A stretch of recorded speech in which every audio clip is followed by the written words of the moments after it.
Hello viewers, আজকে আমি তোমাদের জন্য আর একটা উইন্টার স্পেশাল রেসিপি নিয়ে এসেছি। সেটা হচ্ছে পেঁয়াজকলি কুমড়োর বটি।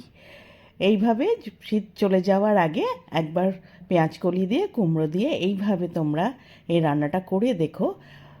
রুটি, লুচি, পরোটার সঙ্গে তো এটা দুর্দান্ত লাগে। তাহলে তোমরা ডিনার হিসেবে এটা খেতে পারো বা ব্রেকফাস্ট হিসেবে, আবার ভাতের সঙ্গেও কিন্তু গরম ভাতে এটা দুর্দান্ত খেতে লাগে। একবার এইভাবে পেঁয়াজকলি আর কুমড়ো দিয়ে এই বটিটা তৈরি করে দেখো, দারুণ খেতে টেস্ট হয়। সবার, ছোট বড় সবার কিন্তু ভালো লাগবে। আশা করি আমার এই রান্নাটা তোমাদের ভালো লাগবে। চলো শুরু করি। তার জন্যে আমি বেশ 250 মতো কুমড়ো নিয়ে সরু সরু এরকম লম্বা লম্বা করে কেটে রেখেছি। আমি 100 গ্রাম মতো পেঁয়াজকলি নিয়ে ওই ওরকম লম্বা লম্বা করে কেটে রেখেছি। কিছুটা ধনেপাতা কুচিয়ে রেখেছি, 2টো কাঁচা লঙ্কা রেখেছি, একটা শুকনো লঙ্কা রেখেছি, কিছুটা কালো জিরে রেখেছি। আর মাঝারি সাইজের ছোট ছোট বা ছোট 2টো পেঁয়াজকে আমি সরু সরু করে লম্বা লম্বা কুচি করে রেখেছি। প্রথমেই কড়াই বসিয়ে দিয়ে আমি সর্ষের তেল দিলাম। তেলটা ভালো করে গরম হলে তার মধ্যে যে কালো জিরেটা আর শুকনো লঙ্কাটা আছে সেটা আগে দিয়ে দিতে হবে। কালো জিরে শুকনো লঙ্কাটা দিয়ে একটুখানি ফোড়নটাকে একটু ভেজে নিয়ে সুন্দর ফোড়নের যখন গন্ধ বেরোবে, তার মধ্যে যে পেঁয়াজ কুচোটা করে রেখেছি সেইটা এবার দিয়ে দেবো। পেঁয়াজ কুচোটা দিয়ে বেশ ভালো করে আমাকে একটুখানি ভাজতে হবে। তবে পেঁয়াজ কিন্তু পুড়িয়ে ফেললে চলবে না, বা খুব একটা কড়া করে ভাজতে হবে না। পেঁয়াজটা একটু তেলের মধ্যে একটু ভাজা ভাজা করে নিতে হবে। একটু কিছুক্ষণ নাড়াচাড়া করে পেঁয়াজটা যখন একটু ভাজা একটু সামান্য গায়ে রং চলে আসবে, তখন তার মধ্যে আমি যে পেঁয়াজ কলিটা রেখেছি সেইটাকে আগে দিয়ে দিলাম। পেঁয়াজ কলিটা দিয়ে এবার পেঁয়াজের সঙ্গে নাড়াচাড়া করে একটু ভেজে নিচ্ছি। একটু কিছুক্ষণ এই 50 সেকেন্ড থেকে 1 মিনিট মতো একটুখানি পেঁয়াজকলিটা একটু তেলের ওপর একটু ভেজে নিতে হবে। নিয়ে তারপরে কুমড়োটা দিয়ে দিতে হবে। কুমড়োটা দিয়ে এইবার সমস্ত কিছু একসাথে মিশিয়ে আমি কিন্তু তেলের ওপর একটু নাড়াচাড়া করে নেব কিছুক্ষণ, যাতে কুমড়ো, পেঁয়াজ সব একসাথে সুন্দরভাবে ভাজা হয়ে যায়। আর দেখো, পেঁয়াজ কিন্তু কাঁচাই রয়েছে, সেরকম কিন্তু কড়া করে আমি ভাজিনি।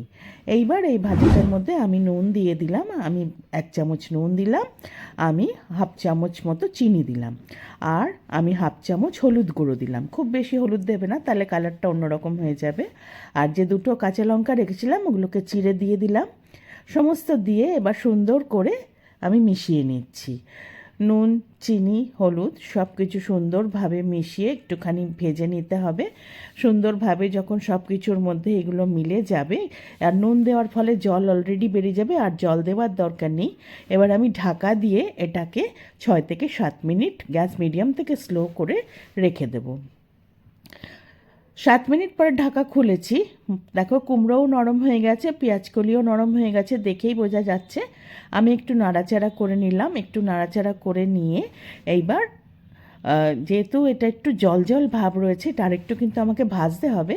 তার আগে আমি যে ধনেপাতাটা কুচিয়ে রেখেছিলাম সেইটাকে দিয়ে দিলাম। এবার ধনেপাতাটা দিয়েও ভালো করে মিশিয়ে নিচ্ছি। সুন্দরভাবে ধনেপাতাটা মিশে গেলে কিছুক্ষণ ধরে এবার গ্যাসের ওপর রেখে আমাকে একটু নাড়াচাড়া করে দেখো, জল যেটুকু রয়েছে সেটুকু শুকিয়ে নিতে হবে। আর 1-1.5 মিনিট মতো ভাজলেই কিন্তু এই জলটা শুকিয়ে যাবে। দেখো, কিছুক্ষণ ভাজার পরে আমি দেখাচ্ছি, আমার জলটা দেখো পুরোপুরি শুকিয়ে গেছে। আমার এই পেঁয়াজকলি আর কুমড়োর বটিটা কিন্তু একদম রেডি হয়ে গেছে। আমি এবার গ্যাস বন্ধ করে দিলাম। এটা আর ঢাকা দেওয়ার কোনো প্রয়োজন নেই, একদম আমি সরাসরি একটা সার্ভিং প্লেটে সার্ভ করে দিয়েছি।